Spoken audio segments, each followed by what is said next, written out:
Between 1968 and 1972, America launched 9 human missions to the moon, 6 of which successfully touched down, allowing 12 men to walk on the lunar surface.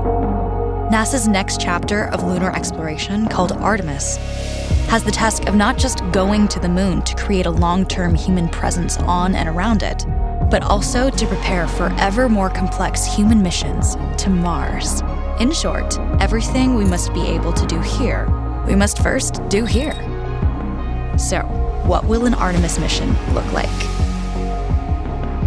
Everything is designed and tested with our most important element in mind, the astronauts. This is their deep space, human-rated spacecraft called Orion, built in 3 parts. The crew module, where up to 4 astronauts will live and work throughout the flight. The service module, with life support systems for the crew and its own engine and fuel reserves.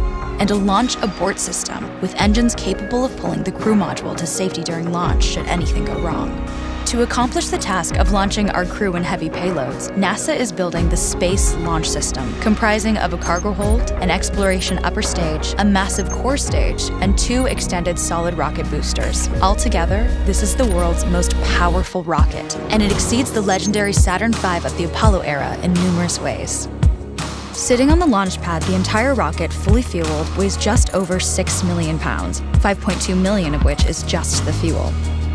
Once ignited, there is no stopping what comes next. All 4 RS-25 engines and the 2 solid rocket boosters come to life, thundering our crew upwards. 2 minutes after ignition, the solid rocket boosters are spent and released.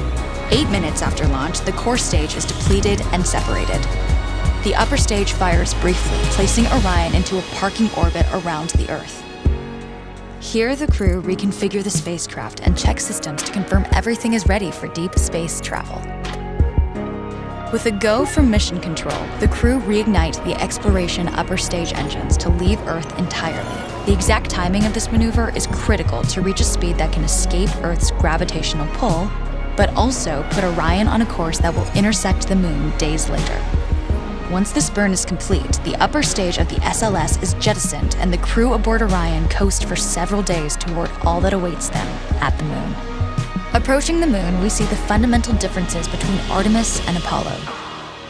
Instead of requiring Orion to serve as an expendable lunar command module or to carry a constrained lunar lander, the Artemis missions will take advantage of a different approach: pre-staging.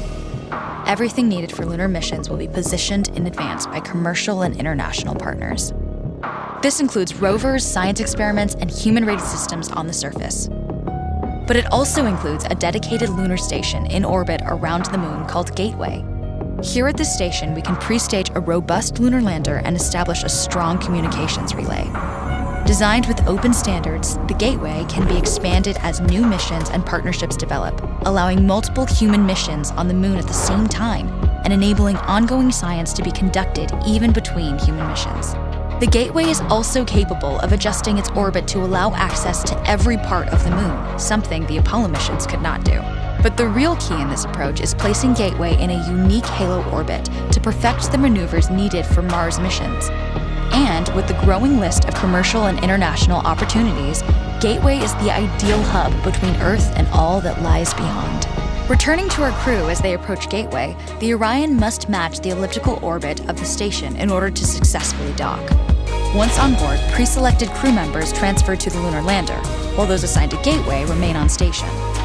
The lunar lander system itself is built for 3 unique steps: descending from the halo orbit of Gateway down to a low lunar orbit, descending from low lunar orbit to the surface, and once the lunar mission is complete, launching from the surface of the moon and ascending all the way back to the orbiting Gateway.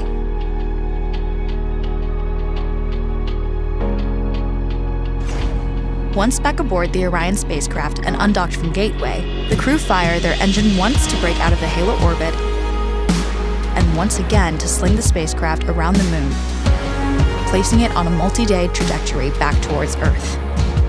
As they near the end of this journey, the service module is released, and the crew module is oriented heat shield first.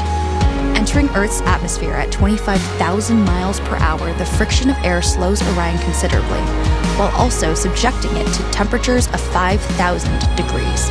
With the Orion now at just 300 miles per hour, a series of parachutes uniquely tested and produced for this moment deploy, decelerating the craft to just 20 miles per hour for splashdown. With each successful mission, Artemis ushers in the next wave of men and women to explore our moon and prove that together we are ready to go beyond.